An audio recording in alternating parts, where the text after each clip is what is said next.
What a gift this precious day is. And I'm so glad to get to share it with every single one of you. My friends, in every tradition across time and culture, light has been a symbol of hope, wisdom, and presence. From the flickering flame of a candle to the steady glow of a lighthouse that we heard about earlier, guiding ships through the storm, light is both an invitation and reassurance. And it tells us, you are not alone. There is a way forward, and together we can illuminate even the darkest of paths. That is how the symbolism of the chalice was developed during World War II by the Unitarian Service Committee. It was a light shining in people's windows, indicating a safe space for those who were being persecuted.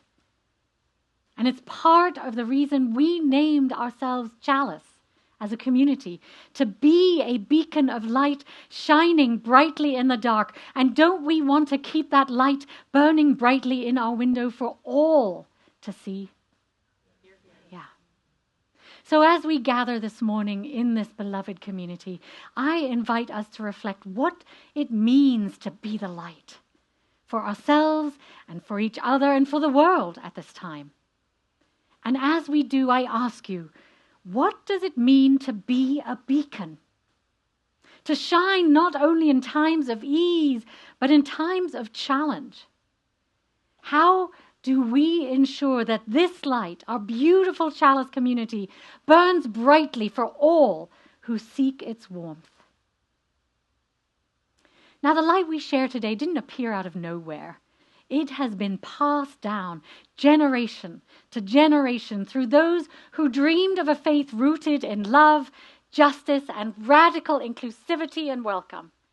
It was carried by those who built this congregation, who gave of their time, their talents, and yes, their financial resources to ensure that this beacon would shine for us today. And we will have one of those early sustainers of Chalice here with us today, Thelma Williams, who sustained this congregation for 54 years now. Thank you.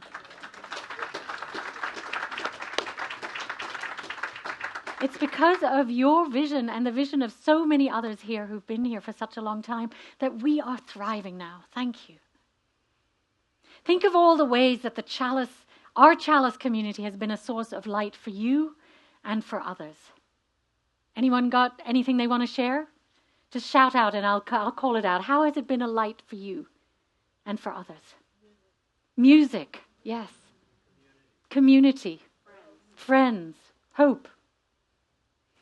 Think of conversations that have lifted your spirits, the hands that have held yours in times of sorrow, or the wisdom that has guided you in moments of uncertainty.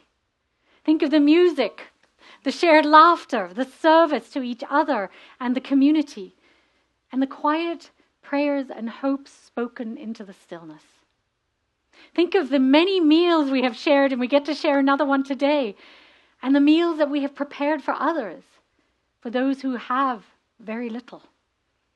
And think of our vital voice in the community.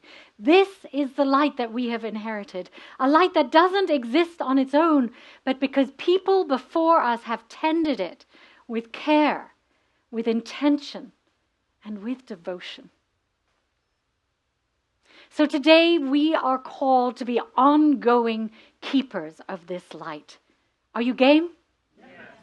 Just as those before us from the early 1960s built and sustained this community as a place where children could be raised with humanitarian values, we too are responsible for ensuring that it thrives and exists for many generations to come. Being the light means showing up, my friends, not just when it's convenient, but when it matters, like now. It means offering our time, our energy, and our presence.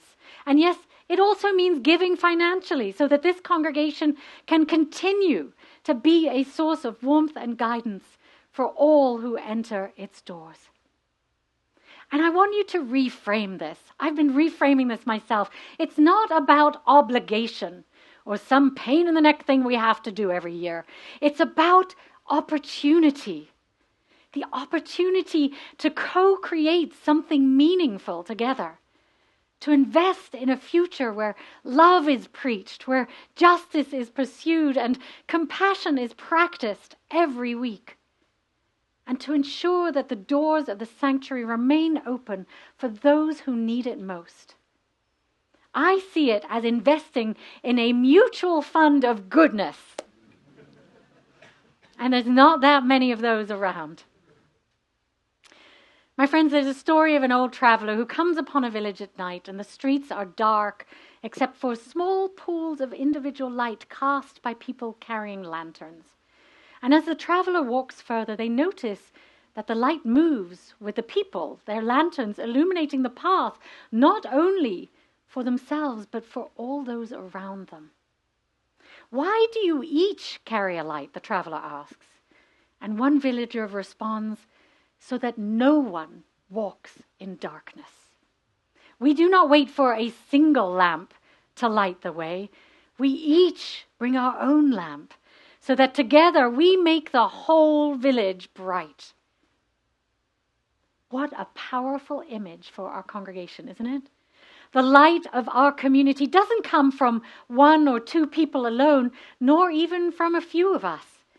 It shines because each of us brings our light to it. Each of us contributing what we can. Each of us making the whole brighter. So as we begin our annual pledge campaign, I invite you to think deeply about what this community means to you. How has this fellowship been a light in your life? And how can you help ensure that this light continues to shine? As Grenda shared earlier, our goal this year is ambitious. 350,000 from 134 pledging households. And this is not just a number. It's a reflection of our collective commitment. It is what allows us to keep our programs running, to support our amazing staff, to offer spiritual nourishment, and to extend our mission beyond these walls and touch people's lives who need it. But I invite us to think of it not merely as a financial transaction or a duty. Let us think of it as tending our beautiful chalice flame, ensuring that this beacon remains strong, not just for us, but for those who have yet to find their way here. Let us think of it as an opportunity to create more joy, more love, and more peace on this planet. Are you game? Yes. If you've given before, my friends, consider increasing your pledge if you're able. I've increased my pledge by 33% this year because I think our work is so important. And yes, I give back a portion of my salary to help sustain this community, and I've never been more inspired. Thank you all. I know we need us all to be generous, to keep our flame burning bright at this crucial time. And if you've never pledged, let this be the year that you step into this sacred act of generosity. And if you've pledged for a while, let this year inspire you with all the fun we're going to have together to make even more of a difference. Because when we give, my friends, we're not just funding a budget. We are fueling a vision of a better world, a vision of a sanctuary in the storm, a vision of a beacon that shines bright for all who need it. So, my friends, there's a world outside these doors that is often weary, often shadowed with uncertainty and division. But here, in this beautiful place, we hold a light. We hold a light of love that welcomes all. We hold a light of justice that speaks truth. And we hold a light of hope that refuses to be extinguished no matter what. Can I hear an oh yeah? Oh, yeah. And today we commit to being that light, not just for ourselves, but for each other and for all who seek a place of belonging. My friends, may we give with open hearts. May we shine brightly with purpose.